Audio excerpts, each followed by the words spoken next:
Okay, you're going to go with me through the beginning process of making a mold in Delft clay.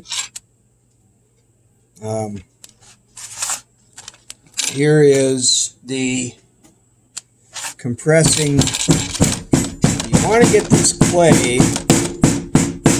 I know it's probably going to be noisy, and I apologize for that. You want to get this clay really to be as tight and compact as you can get. The more you get in there, the firmer the pack of this, the better your mold is going to be, the crisper the final result will be, the edges will be much better.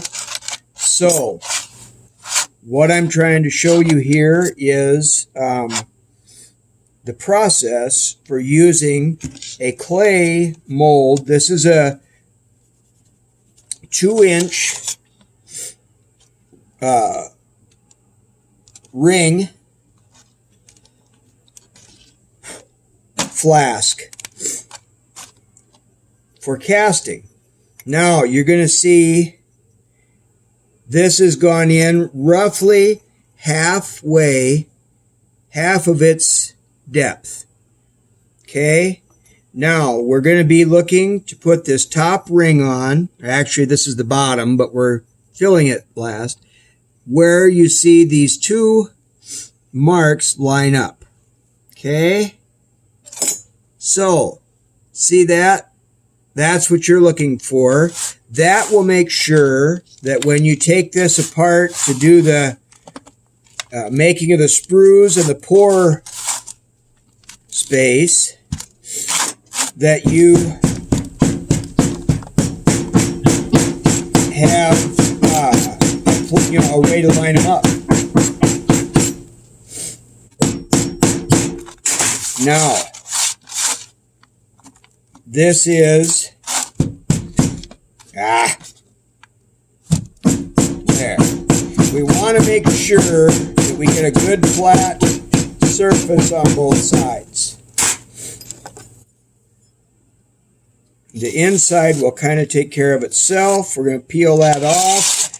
I'm going to move this back, and we're going to take this off.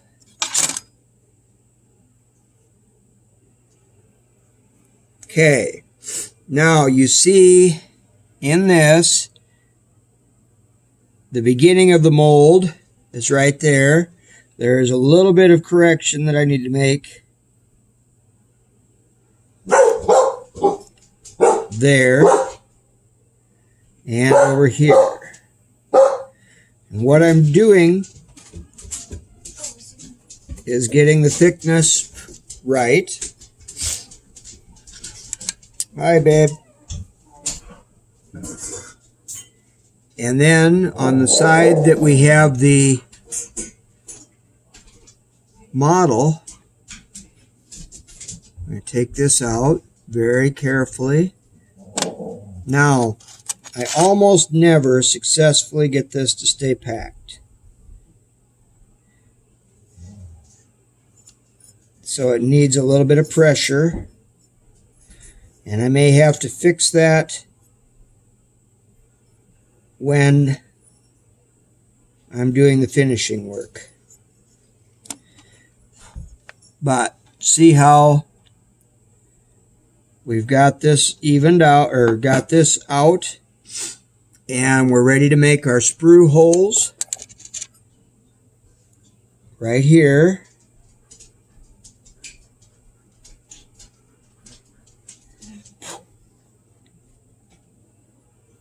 I'm going to make 3. I shouldn't need that many, but now, see how that is? I've got 3 holes in there. They don't go all the way through.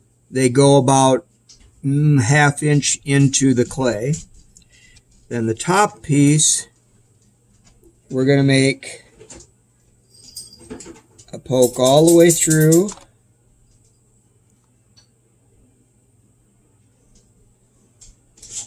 And You'll see what it looks like on the other side. Now, I always hold my finger over that hole as I'm digging out the pour spout here. And we're going to make this pour spout go down to about 1/4 of an inch thickness.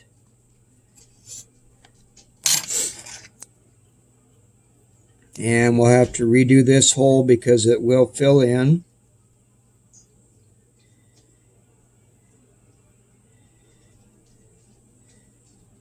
I tend to err on the side of caution and make a bigger hole because I don't want to have to redo a piece.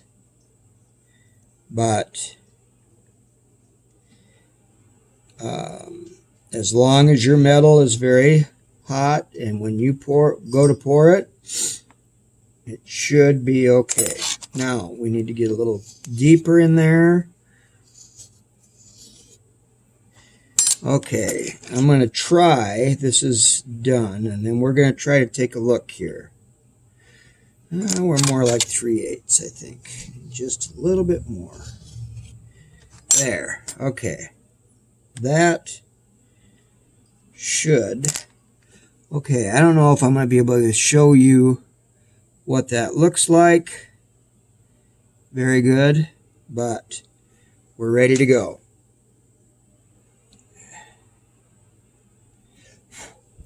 The thing to remember and to look very closely at is the quality and level area,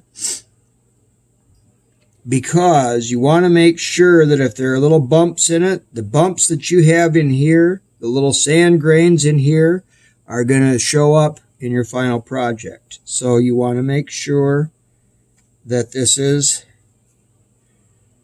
set up, and then again we're going to make sure those line up. And in this case, if they don't line up perfectly, you will not get a good finished result.